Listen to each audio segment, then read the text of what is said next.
Bonjour tout le monde, bienvenue au podcast du groupe Saint-Amour, un nouveau projet qu'on lance. Audrey est notre deuxième invitée.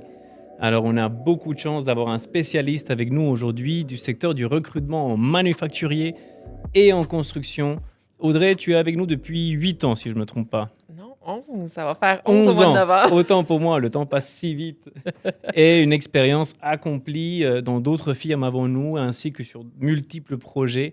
Oui. Alors, avant de traiter du thème aujourd'hui d'intérêt, puisqu'il vient de nombreux clients et candidats qui nous posent la question, qui sentent que le secteur manufacturier est en pleine mutation et qui nous parlent des défis et des transformations qui ont lieu depuis les derniers mois, les dernières années. Mais avant ça, je pense qu'il est important que tu nous parles un petit peu de ton expérience.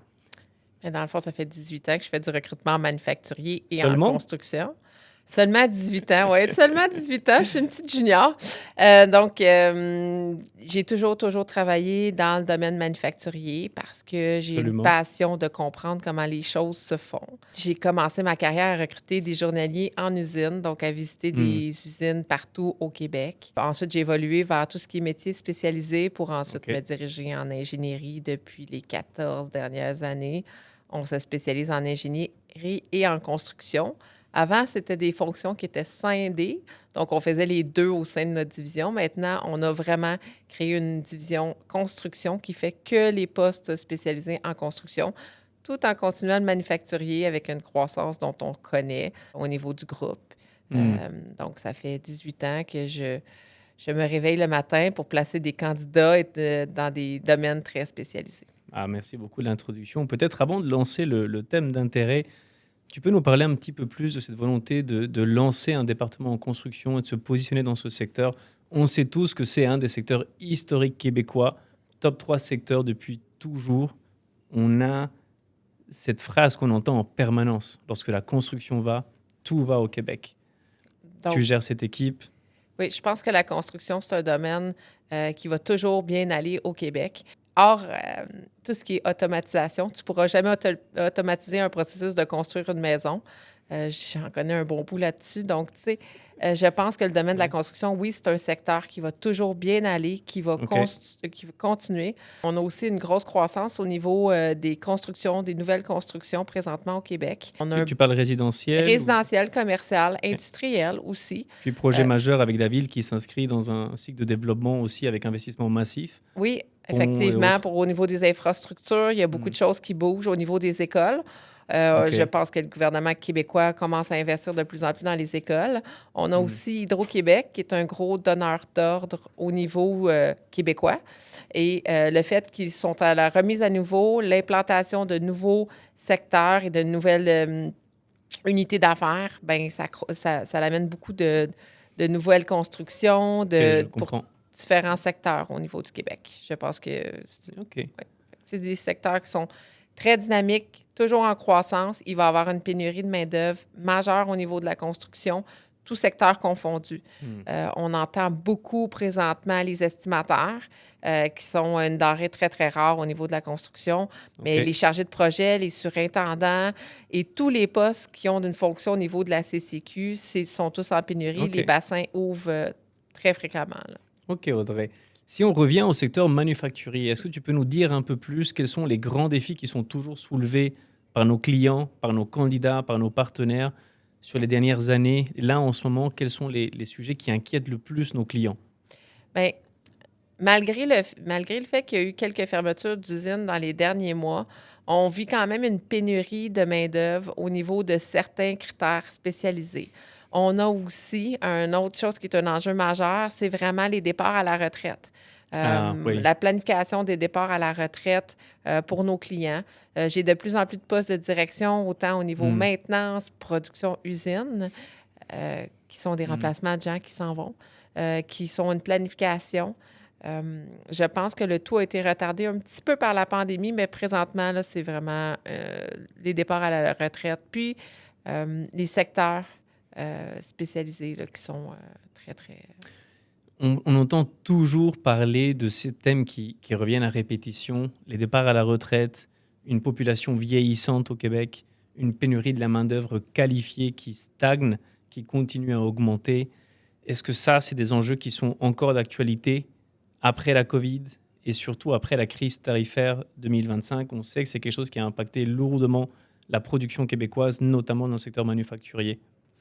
Il y a des secteurs manufacturiers qui vont toujours bien, peu importe. On parle de l'alimentaire, du pharmaceutique. Il y a aussi, comme je dis, tout ce qui est relié à Hydro-Québec, à la production d'énergie. On va toujours consommer, ça reste toujours stable. Il y a des secteurs qui vont être un petit peu plus affectés. Par contre, on s'en va vers une automatisation au niveau de la production. On s'en va aussi une automatisation au niveau des systèmes. Tu parles des chaînes de production. Chaîne de production, automatisation, intégration. Donc, tous ces domaines-là sont des domaines qui sont très en vogue parce que les compagnies, pour être de plus en plus compétitifs, automatisent leur production. Donc, on parle d'une augmentation de la productivité, j'imagine. Augmentation de la productivité. Se coller sur tout ce qui est IA, amélioration, intelligence d'affaires, industrie 4.0. Donc, une industrie qui roule énormément, qui est automatisée, qui est plus facile, plus fluide, moins de manipulation humaine. On est là-dedans. Il y a beaucoup d'investissements dans toutes les compagnies. Je parle à différents intégrateurs au niveau de la machinerie, de l'automatisation. Sont tous très occupés. Parce qu'avec la pénurie de main-d'œuvre, qu'est-ce que tu fais? Tu automatises ton processus pour faciliter, pour avoir besoin de moins de main-d'œuvre ou pour être capable de produire plus avec la main-d'œuvre actuelle. Merci Audrey. Alors, historiquement, le secteur manufacturier a une réputation, il a depuis longtemps comme un des secteurs les plus lourds, les plus importants au Québec. Et il vient avec une réputation qui est un peu d'un secteur vieillot, classique, avec peu d'innovation. Mais là, ce que j'entends, c'est qu'avec l'arrivée du AI, avec l'arrivée de ces systèmes d'automatisation, toi, tu ne vois pas cet enjeu-là comme quelque chose qui rendrait plus compliqué d'attirer des jeunes talents, par exemple. Je pense que c'est une croyance. Il n'y a rien de mieux que d'aller marcher une usine, de voir ce que les gens font, de comprendre les processus pour être activés par le domaine manufacturier. Tu sais, j'ai visité des usines, ils font des véhicules électriques. Il y a plein d'industries au Québec qui vont bien, qui sont des industries d'avenir et qui sont très attrayants pour les jeunes. Je pense que la nature d'un ingénieur, c'est de vouloir voir, de vouloir connaître et de voir... D'être curieux. D'être curieux. Il n'y a rien de mieux qu'aller dans le domaine manufacturier pour comprendre comment les choses sont faites. Bien sûr. Et si toi qui échanges avec beaucoup d'ingénieurs, beaucoup de candidats qui veulent rejoindre le secteur, quels sont les 2 postes les plus récurrents demandés par nos clients? Des chargés de projet. Les chargés de projet, c'est large. Donc, chargé de projet en manufacturier, chargé de projet en usine. Donc, c'est des postes qui sont très en vogue. Les chargés de projet en automatisation industrielle, en programmation. C'est ce type de poste-là, très aussi en demande. Tous les directeurs d'usine, directeurs de production, directeurs de maintenance, très en demande. On a parlé de départ à la retraite, population vieillissante. Nouvelle tendance aussi à aller vers plus des profils gestionnaires plutôt que les gens qui ont appris sur le tas. On a un changement au niveau avec l'automatisation, l'intégration des nouvelles technologies, l'amélioration continue, l'amélioration des processus.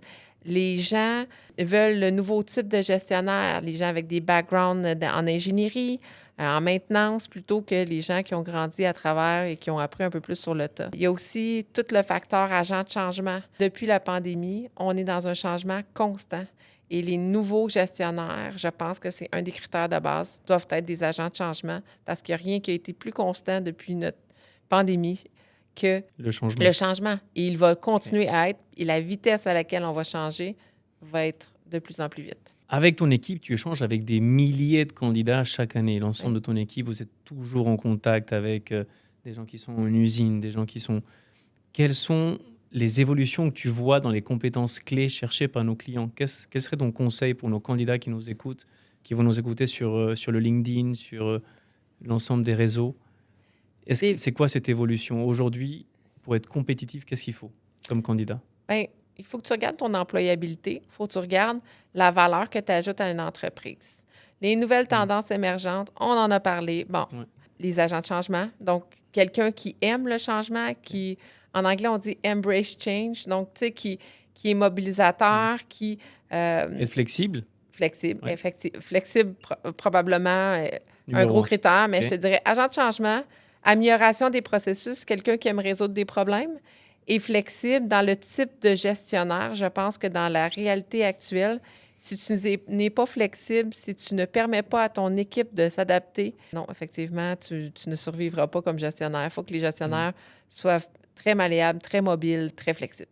Et si maintenant on prend l'angle de nos clients, de tes partenaires, de tes clients qui sont toujours en train de te demander de l'aide, de les accompagner, on parle souvent également de la marque employeur, réussir à attirer le meilleur talent. On sait qu'il y a une pénurie, donc le talent qualifié au Québec doit généralement être chassé, doit être sorti de chez un compétiteur pour aller chez nos clients, pour augmenter cette marque employeur et moderniser l'image du secteur manufacturier. Qu'est-ce que tu recommanderais à une DRH ou à un des présidents de nos belles PME québécoises que nous avons comme clients? Bien, la marque employeur, ça commence justement à qu'est-ce qu'on peut offrir à un candidat qui va être différent de notre voisin ou notre concurrent. Pour les PME, bien justement, la flexibilité, la mobilité. C'est très générationnel aussi. Tu sais, notre nouvelle génération, nous, on le vit au bureau.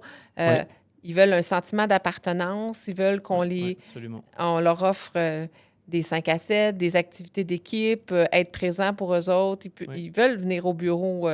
Donc, d'avoir des beaux bureaux attrayants, c'est le fun. Pour la génération, je te dirais, un peu plus vieillissante, les parents, bien, ça va être de la mobilité, de la flexibilité d'horaire.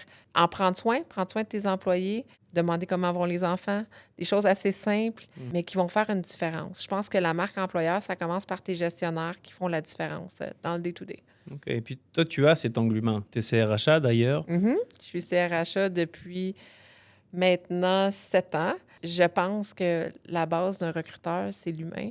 Si tu n'aimes pas tes clients et tes candidats, si tu n'aimes pas comprendre la façon dont ils pensent ou ils évoluent, ben tu n'es pas à la bonne place. Donc, mon titre de CRHA, oui, c'est bon pour mon employabilité, mais je pense qu'en arrière de toute CRHA, il y a quelqu'un qui adore l'humain et qui adore comprendre. Ça fait du sens. On sait aussi que le secteur manufacturier a été paralysé par la crise tarifaire de l'année dernière. Oui. L'exportation du Québec et du Canada vers les États-Unis, et c'est notre premier client. Oui. Et à nouveau, je comprends que ta clientèle, ce sont surtout des PME québécoises ainsi que quelques grands groupes canadiens. Est-ce que tu dirais qu'on est déjà sur un chemin de retour à la normale si on reprend le volume de postes ouverts, la mobilité du marché, et puis également la peur des candidats dont on entend beaucoup parler en ce moment, qui ne veulent pas changer de travail en ce moment parce qu'ils ont peur d'un secteur économique qui serait encore fragile? Je pense qu'on est sur la bonne voie. Les volumes de mandats se sont grandement améliorés. Quand on parle de mandats, on parle de postes ouverts partout sur LinkedIn. Donc, quand on regarde les volumes de postes, on est un semblant de retour à une normalité. Depuis quand, à peu près? Depuis, je te dirais, le début de l'année. Je pense que Et là, je me demande si c'est un retour à la normale ou à une nouvelle normale, dans le sens où est-ce que les gens, depuis l'arrivée du président américain, ont beaucoup démontré de la résilience. Et là, je pense que dans une tempête, à un moment donné, tu finis par continuer à avancer malgré tout. Et je pense qu'on est là-dedans. Je pense qu'on va sortir de là plus fort, comme des gens qui ont accepté le changement, qui le vivent au quotidien et qui grandissent de ça. Donc, je pense que oui, on s'en va vers le retour, mais il y a des secteurs qui ont bien été, mais tout le monde était très prudent. Les gens sont de moins en moins prudents. Je te dirais que sont de plus en plus optimistes et ils veulent que ça continue. Donc, je pense qu'on va être un retour à la normale. Le pire est derrière nous. Ça, c'est sûr et certain. On s'en va vers le côté positif de la chose. C'est rassurant. Oui. Je pense que les chiffres, donc toutes les données du marché, les dernières fermetures d'usines sont faites. Je pense que ceux qui avaient à malheureusement fermer les portes ou à nettoyer ou qui n'étaient pas des compagnies qui étaient rentables, ben, sont déjà fermés. Je pense que le marché va l'absorber quand même assez rapidement aussi. Je pense qu'on est à un retour à la normale et qu'on s'en va vers une croissance. Ça va faire du bien. Ça fait 2 ans que... On est dans une tempête. On est dans une tempête assez importante. En plus, il y a quelques années, il y a eu la COVID, donc ça a été beaucoup de changements. Il y a un défi qui demeure, qui s'accentue, qui accélère rapidement, c'est l'impact de l'intelligence artificielle. Qu'est-ce que tu entends de la part de tes clients? Est-ce qu'il y a une peur liée au fonctionnement interne de leur entreprise dans le secteur manufacturier avec ces nouvelles technologies? Je vois pas une peur, je vois plus une habitude à développer. Tu vois, hier, j'ai échangé avec un client, puis là, on parlait d'une appellation très spécifique. Donc, l'intelligence artificielle me permet, en 2 minutes, d'aller chercher l'information que j'ai besoin pour être capable gain de temps.